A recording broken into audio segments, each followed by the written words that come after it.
मातृत्व के साथ निभा अलौकिक दाम्पत्य।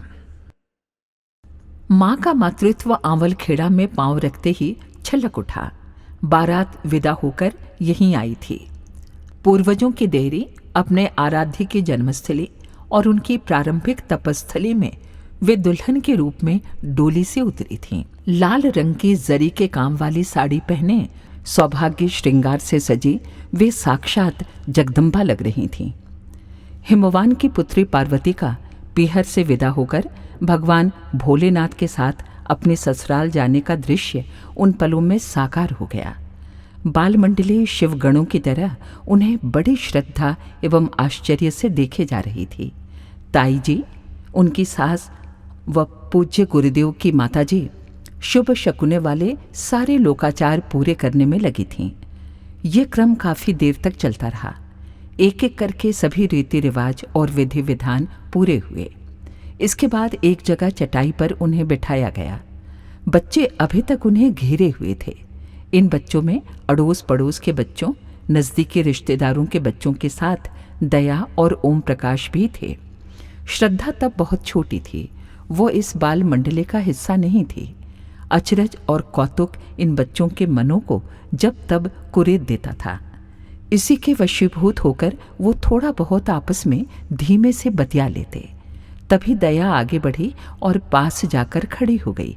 उन्होंने उसका हाथ पकड़कर अपने पास बिठा लिया और बड़े प्यार से बोली, मैं तुम्हारी माँ हूँ, मुझसे संकोच की कोई ज़रूरत नहीं है।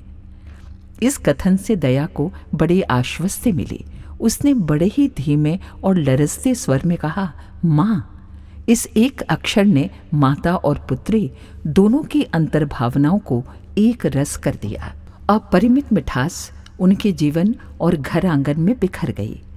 माँ के होने का एहसास मन को कितने आश्वस्ति, सहारा, संबल, विश्वास और निश्चिंतता देता है, ये दया के मुखमंडल पर अचानक उभर आई प्रसन्नता की चमक देखकर सहज ही प्रकट हो रहा था। वे इतनी देर में कई बार अपने मन में माँ माँ का एकाक्षरी महामंत्र गुनगुना चुकी थी। माँ के प्यार की तरलता ने उसके अंतस्थल को भावासक्त कर दिया था। वह उन्हीं के पास सिमट सिकुड़कर चिपट कर बैठ गई। दया की इस भाव मुद्रा ने ओम प्रकाश को अचरज में डाल दिया। वो सोचने लगे कि उनकी छोटी बहन अचानक इतनी खुश नज़र क्यों आने लगी। आखिर कुछ ही पलों में उस पर क्या जादू हो गया। अपने सोच विचार में डूबे हुए वे भी हिम्मत करके आगे बढ़े। इस समय उन्होंने निकर कमीज पहन रखी थी।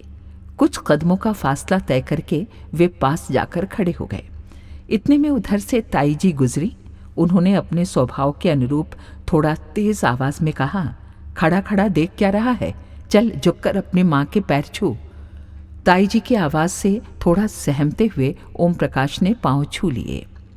चरण स्पर्श करते ही उन्होंने पूछा, किस कक्षा में पढ़ते हो? ओम प्रकाश ने बड़े हल्के स्वर में इस प्रश्न का उत्तर दिया, मेरा नाम ओम प्रकाश है और मैं कक्षा 7 में पढ़ता हूँ।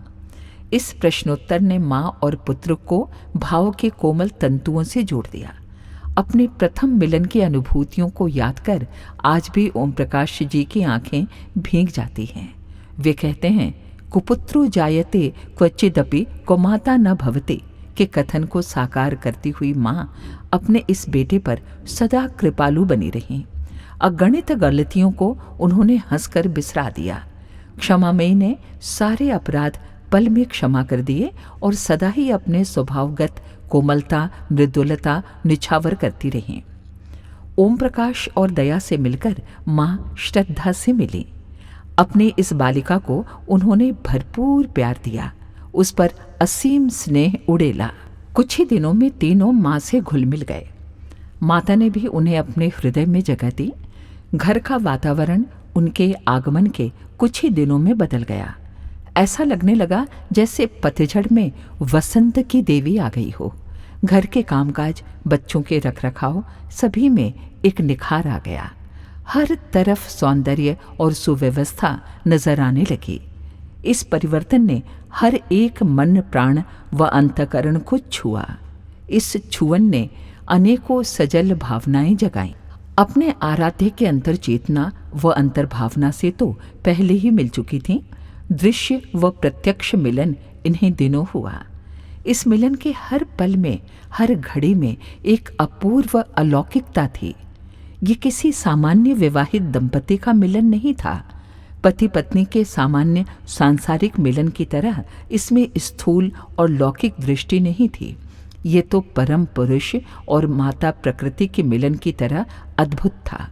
इसमें सर्वेश्वर, सदाशिव और भगवती महाशक्ति के मिलन की अलौकिकता थी। नई सृष्टि के सृजन का बीजारोपण मिलन के इन्हीं पलों में हुआ। ईश्वर चिंतन और चर्चा के बीच वे दोनों जब भी इकट्ठे बैठते, भविष्य की नई संभावनाओं पर चर्चा होती। उनके आराध्य उन्हें नई भूमिका के लिए तैयार करते। ये गुरुदेव की तीव्र साधना का काल था। गायत्री महापुरुष चरणों की श्रृंखला अपने अंतिम चरण में थी।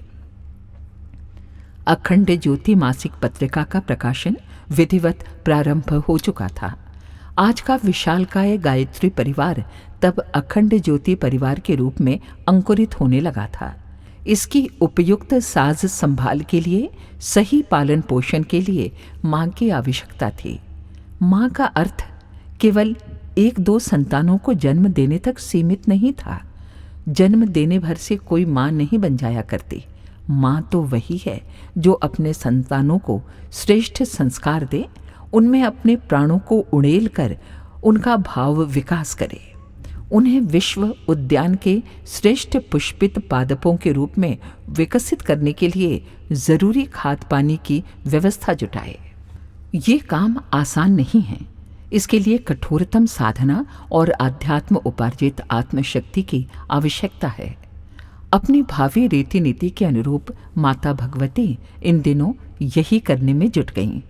अपने आराध्य के संसर्ग में अनेकों गुह्य मंत्रों, बीजाक्षरों, योग्य की गहन प्रक्रियाओं का ज्ञान उन्हें इसी समय हुआ। उनकी अपनी विशिष्ट साधना की शुरुआत ठीक उसी स्थान से हुई जहां कभी तपस्वी प्रवर श्री राम ने अखंड साधना दीप प्रज्वलित किया था।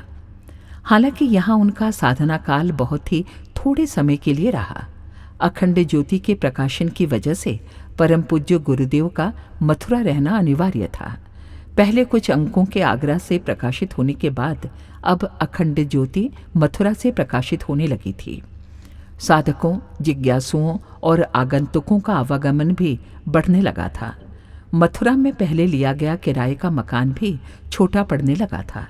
नई परिस्थितियों के अनुरूप वर्तमान अखंड ज्योति संस्थान के मकान को किराए पर लिया गया और माता भगवती, ताई जी, बच्चों व अपने आराध्य के साथ अखंड ज्योति संस्थान, वर्तमान का घिया मंडी वाला आवास के आंगन में आकर वास करने लगी।